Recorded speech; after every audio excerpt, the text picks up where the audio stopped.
अब खबर उत्तराखंड से है। वहां पर मौसम का मिजाज बदल गया है। बद्रीनाथ धाम में बर्फबारी हो रही है और बर्फ की सफेद चादर से पूरा बद्रीनाथ धाम ढका हुआ है। और इसीलिए आपको सीधा बद्रीनाथ धाम लिए चलते हैं। वहां की ताजा तस्वीरें दिखाने के लिए इस वक्त बद्रीनाथ धाम से कनेक्ट है हमारे सहयोगी विनोद, जो बताने वाले हैं कि बद्रीनाथ धाम में कब से बर्फबारी हो रही है, किस तरीके का दृश्य है वहां पर और क्या वो देख रहे हैं और अनुभव कर रहे हैं। विनोद, दिखाइए और बताइए बद्रीनाथ धाम में किस तरह से बर्फबारी हो रही है। जी राजेंद्र, देखिए, सबसे पहले तो हम आपको और अपने एबीपी गंगा के दर्शकों को भगवान बद्री विशाल के दर्शन कराते हैं। और ये विहंगम नज़ारा भगवान बद्री विशाल के प्रांगण का है, जहां आप देख सकते हैं कि पूरी यह घाटी बर्फ़ से लदालद है। और आप देख पा रहे हैं कि जो सीधे तस्वीरें आप और हमारे एबीपी गंगा के दर्शक देख रहे हैं वो भगवान बद्री विशाल यानी बद्रीनाथ धाम है। और हालांकि अभी कपाट बंद है और माइनस में टेम्परेचर है, और जिसकी सुरक्षा आईटीबीपी के जवान यहां पर कर रहे हैं। और मैं आपको पर्वतों का जो विहंगम नज़ारा है, यानी नर और नारायण पर्वत की जो तस्वीर हम आपको दिखाते हैं कि बहुत ही खूबसूरत और अद्भुत ये नज़ारा जो अभी सब एबीपी गंगा के दर्शक देख रहे हैं, तमाम लोग देख रहे हैं। और ये देखिए, अभी थोड़ी देर पहले ही यहाँ पर बहुत भारी बर्फबारी हुई है। हालांकि अभी थोड़ी सी धूप निकली है, बर्फबारी रुकी हुई है, लेकिन किसी भी समय भारी बर्फबारी यहाँ पर हो सकती है। और ऐसे में जिस तरह से मौसम विभाग की ओर से बारिश का अलर्ट जारी किया गया है, तो बिल्कुल मौसम यहाँ पर बर्फबारी का बना हुआ है। आप देखिए कि पर्वतों के बीच में बाबा भगवान बद्री विशाल का ये विहंगम दृश्य और बद्री विशाल का ये धाम। और इस पूरे प्रांगण में अभी कोई नहीं है, क्योंकि 6 महीने के लिए बाबा भगवान बद्री विशाल के कपाट बंद होते हैं। जी विनोद, और आप देख पा रहे हैं कि ये तमाम ऐसे जवान हैं जो आईटीबीपी के जवान हैं, जिनकी जो सुरक्षा भगवान बद्री विशाल के इस प्रांगण, इस धाम की करते हैं। आप देख पा रहे हैं कि हाई एल्टीट्यूड पर पूरी तरीके से सुरक्षा इनके हाथों में सौंप दी जाती है। और आप देख पा रहे हैं कि मौसम जिस तरीके से ख़राब है, लेकिन उस मौसम के बीच तमाम दर्शक देख रहे हैं। और ऐसी स्थिति है कि पानी यहाँ पर पूरी तरीके से जम गया है, यानी करीब -7 डिग्री सेल्सियस का भी फिलहाल बद्रीनाथ धाम में टेम्परेचर है। और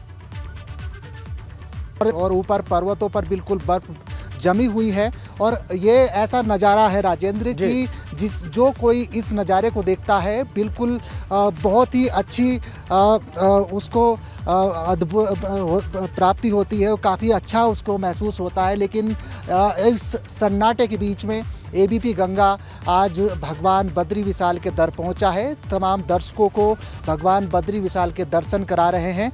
लेकिन जिस तरीके का नज़ारा यहाँ देखने को मिल रहा है, क्योंकि 6 महीने तक कपाट बंद होते हैं और 6 महीने के बाद जब कपाट खुलेंगे तभी इस पूरे प्रांगण में रौनक आएगी। जितने ये आवास आप लोग देख रहे हैं, भवन देख रहे हैं, होटल्स देख रहे हैं, बिल्कुल सुनसान है, कोई भी यहाँ पर नहीं है। लेकिन भगवान बद्री विशाल के बद्रीनाथ धाम की सुरक्षा केवल आईटीबीपी के जवान करते हैं। और यही नज़ारा है कि भगवान बद्री विशाल के जो आसपास के प्रांगण में पूरी तरीके से आईटीबीपी ने वो सुरक्षा कर रही है। और ये बिल्कुल नज़ारा खुद अद्भुत करने वाला होता है कि जब आप भगवान के द्वार पर हों और बर्फबारी का नज़ारा आपके सामने हो, सभी को मनमोहित करने वाला ये दृश्य है। बहुत ही सुंदर दृश्य ये देख पा रहे हैं। और जिस तरीके से ये अद्भुत है और ये जो दृश्य है ये मन में बस जाने वाला है।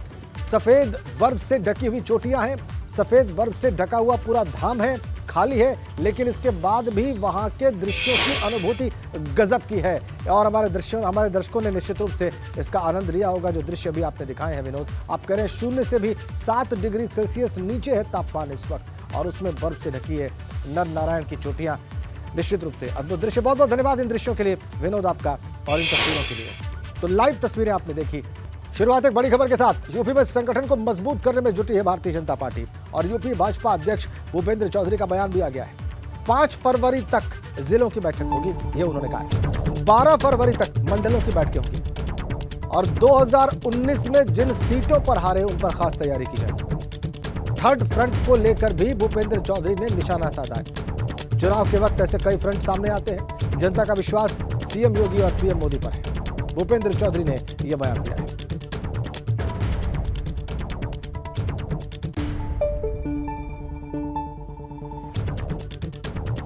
जिलों की बैठक होगी, मंडलों की बैठक होगी ये बातें कही हैं यूपी भाजपा अध्यक्ष ने और थर्ड फ्रंट को लेकर उन्होंने कहा है कि जनता का विश्वास मुख्यमंत्री योगी आदित्यनाथ पर और प्रधानमंत्री मोदी पर है। चुनाव के वक्त ऐसे फ्रंट्स आते जाते रहते हैं। भूपेंद्र चौधरी का बयान, चुनाव के वक्त ऐसे कई फ्रंट सामने आते हैं।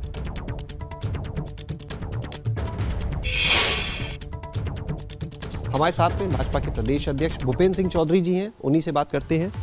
अध्यक्ष जी, राष्ट्रीय कार्यकारिणी हुई, आप लोग वहां पर रहे, किस तरह से अब आगे उत्तर प्रदेश में काम होगा? कार्य समिति भी है 22 को।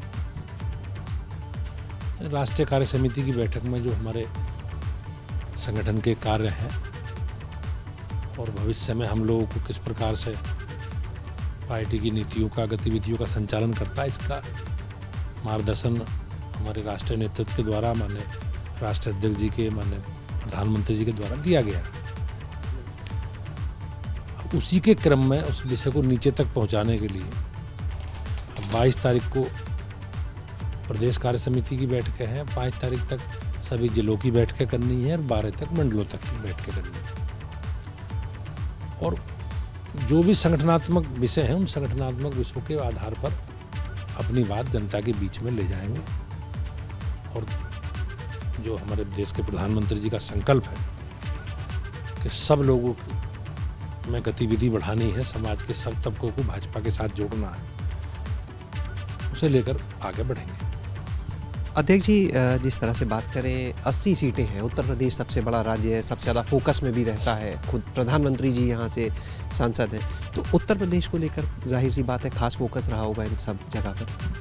नहीं, ये तो केंद्रीय बैठक थी, भारतीय जनता पार्टी की अखिल भारतीय बैठक थी। उत्तर प्रदेश सहित सभी राज्यों के इसमें संगठन के जो भी लोग हैं वो उपस्थित रहे और पार्टी ने पूरा होमवर्क अपना, हम लोगों ने जो अपनी गतिविधि नियमित रूप से कैसे चलानी है हमें, वो पार्टी की गतिविधि हम लोगों ने संगठनात्मक भी और हमारी विचारधारा से जुड़े विषय भी, और जो हमारे सेवा के रचनात्मक काम है, हमारी सरकार के विषय हैं, वो जनता के बीच में ले जाने हैं किस प्रकार से, ये सारा सब लोग तय किया। और हम लोग उसी के परिप्रेक्ष्य में प्रदेश कार्य समिति की बैठक, फिर प्रदेश के बाद जिलों की बैठक और जिलों के बाद मंडलों की बैठकों के माध्यम से अपना विषय नीचे तक सर्कुलेट हम लोग कर पाएंगे। अच्छा, एक सवाल इससे इधर, अखिलेश यादव सपा अध्यक्ष हैं, वो केसीआर की रैली में शामिल होने के लिए गए। थर्ड फ्रंट की बात भी चल रही है अखिलेश यादव का वहाँ जाना। अब ये चुनाव जब आते हैं तो इस तरह की गतिविधि ये लोग करते हैं, लेकिन थर्ड फ्रंट, फोर्थ फ्रंट का जो भी अवधारणा है, कभी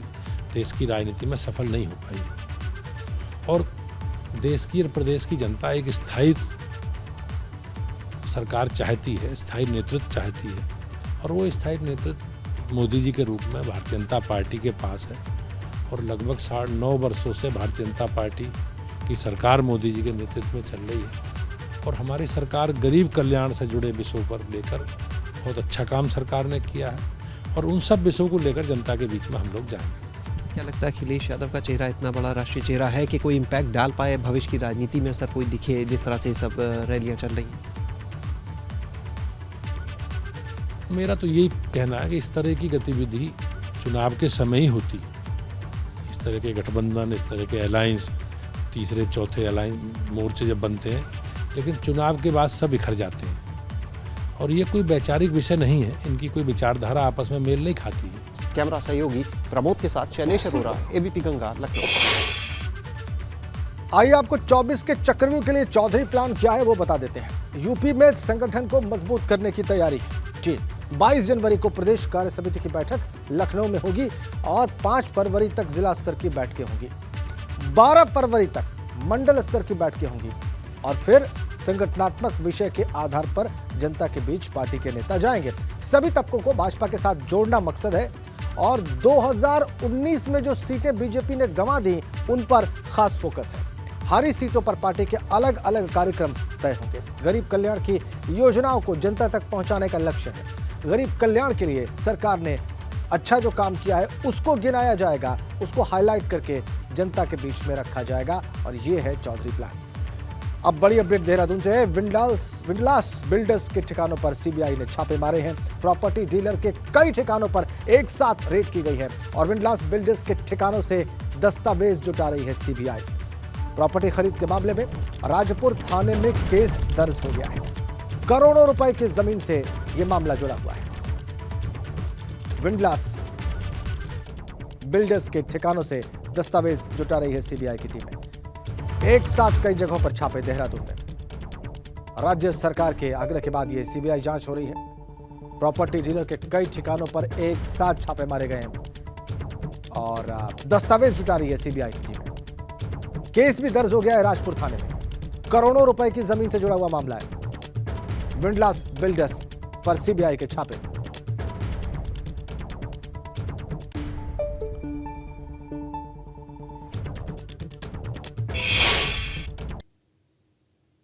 बिल्डर विंडलास के कई ठिकानों पर आज सीबीआई की छापेमारी चल रही है और एक जगह पर इस वक्त मैं मौजूद हूं।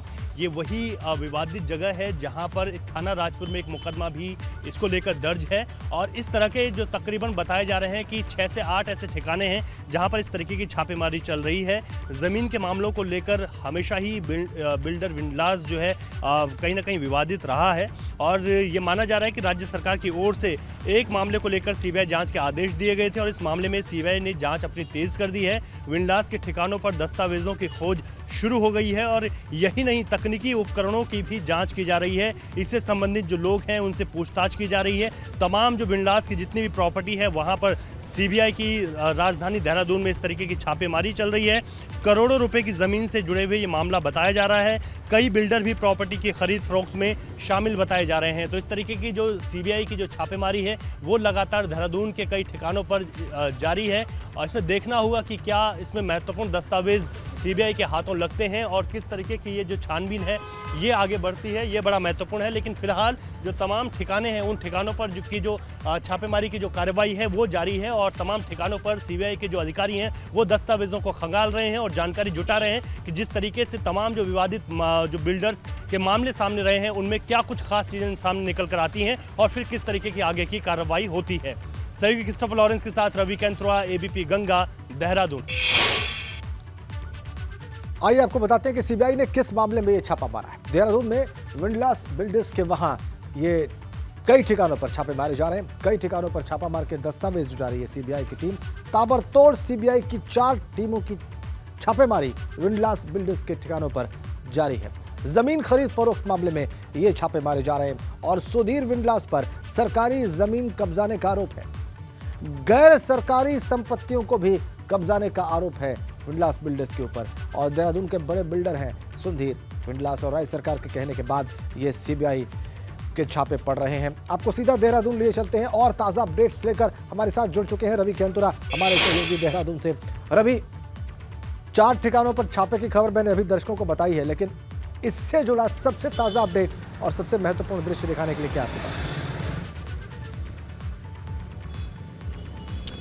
बिल्कुल राजेंद्र जी, देखिए जो विंडलास है वो नामी बिल्डर हैं देहरादून के और तमाम जो उनके ठिकाने हैं वो यहाँ पर हैं। लेकिन ये मसला है, राजपुर थाने में एक एफआईआर दर्ज हुई है जहाँ पर इस तरीके की बात सामने आई कि जो सरकारी जो ज़मीनें हैं उनको कब्जाने का आरोप लगा है। उसके बाद ही सीबीआई की जो तमाम छापेमारी है वो तमाम जगहों पर शुरू हो गई है। मैं इस वक्त एक ऐसी जगह पर हूँ जो कि जौहरी गांव में इस वक्त है और यही वो जगह बताई जा रही है जिस मसले पर राजपुर थाने में वहाँ पर जो मामला है उसको दर्ज किया गया है। इस ज़मीन से जुड़ा हुआ मामला ये है कि इसके पीछे की जो ज़मीन है वो सरकारी ज़मीन है, लेकिन उसको खुर्द-बुर्द किया गया और यहाँ पर उस ज़मीन को तमाम जो वहाँ पर जो प्लॉटिंग है उसको करने की जो बात है वो भी सामने आई है। तो यहाँ पर भी जो अंदर सीबीआई के जो लोग हैं वो मौजूद हैं और इसके अलावा कई ऐसे ठिकाने हैं विंडलास के जहाँ पर जो सीबीआई की टीम है वो मौजूद हैं और तमाम जो दस्तावेज हैं उनको खंगालने का जो काम है वो जारी है। इसमें यह भी माना जा रहा है कि तमाम कुछ ऐसे बिल्डर्स भी हैं जो इसमें शामिल हो सकते हैं और उनसे भी पूछताछ सीबीआई की टीम करेगी। यहाँ पर फिलहाल इस एक जगह पर जौहरी गाँव के करीब है, वहाँ पर ये छापेमारी चल रही है। सीबीआई प्रॉपर्टी डीलर के कई ठिकानों पर छापेमारी कर दस्तावेज को जुटाने का काम कर रही है। करोड़ों रुपए की जमीन से जुड़ा हुआ ये मामला बताया जा रहा है। कई बिल्डर भी प्रॉपर्टी की खरीद फरोख्त में इसमें शामिल बताए जा रहे हैं। ये पूरा मसला इस वजह से शुरू हुआ क्योंकि इस जमीन के बाद जो है एक एफआईआर यहाँ पर दर्ज की गई थी राजपुर थाने में, जिसके बाद विवाद हुआ और उस विवाद के बाद जो यहाँ पर जो प्लॉटिंग हो रही थी उसको रोका गया। उसके बाद जब आगे की जो कार्रवाई है वो सीबीआई को सौंपी गई है कि वो तमाम ऐसे दस्तावेजों को खंगाले और इस आधार पर जो इन तमाम चीज़ों को सामने निकल कर आए कि क्या कुछ इसमें ऐसा ऐसा है कि जो ये तमाम छापेमारी हुई है, क्योंकि सीबीआई जो कई ठिकाने हैं उसमें छापेमारी तो कर ही रही है, लेकिन करोड़ों रुपए की ज़मीन से जुड़ा हुआ ये मामला बताया जा रहा है। देहरादून के प्रॉपर्टी डीलर है विंडलास, उसके ही तमाम ठिकाने हैं जिन पर इस तरीके की छापेमारी कर रही है। अब इस मामले में सीबीआई ने जांच अपनी तेज़ कर दी है, विंडलास के ठिकानों पर दस्तावेज शुरू किए जा रहे हैं। यही नहीं, जो तकनीकी उपकरण है उनकी भी जाँच की जा रही है कि यहाँ पर किस तरीके से ये तमाम चीज़ें हुई हैं। तो इसी में जो है तमाम जो जगह है वहाँ पर जो छापेमारी कार्रवाई शुरू है, लगातार सुबह से ये छापेमारी की कार्रवाई चल रही है। और इसमें बहुत महत्वपूर्ण बात यह है कि अगर सीबीआई के हाथ में कुछ ऐसे दस्तावेज लगते हैं जो कि इस मसले से जुड़े हुए हैं, तो उसके बाद एक बड़ी कार्रवाई नामी बिल्डर्स विंडलास पर की जाएगी, क्योंकि देहरादून में इनके काफ़ी फ्लैट्स हैं, काफ़ी जगह हैं, काफ़ी ऐसी जगह हैं जहाँ पर प्लॉटिंग का काम किया जा रहा था, और बहुत सारे ऐसे फ्लैट्स हैं जो बनकर तैयार भी हो चुके हैं। बहुत पुराने समय से उन फ्लैट्स को बनकर ये तैयार किया जा रहा था, लेकिन जैसे ही ये मामला जो है ज़मीन, जो सरकारी ज़मीन से जैसे ही जुड़ा, उसके बाद तमाम ठिकानों पर छापेमारी शुरू हुई। और सीबीआई ये जानना चाहती है कि तमाम जगह, जो जितने भी जगहों पर ये ठिकाने बनाए गए हैं, वो सही हैं या फिर गलत हैं, और किस तरीके की वहाँ पर इसी से दस्तावेज इकट्ठे कर रही है। बहुत बहुत धन्यवाद आपका रवि केंदुरा, आपने विस्तार से बताया कि किस तरीके से सीबीआई छापे मार रही है और कारण क्या है, इन छापों के पीछे की वजह क्या है, क्या मामला क्या है, ये सब कुछ आपने विस्तार से।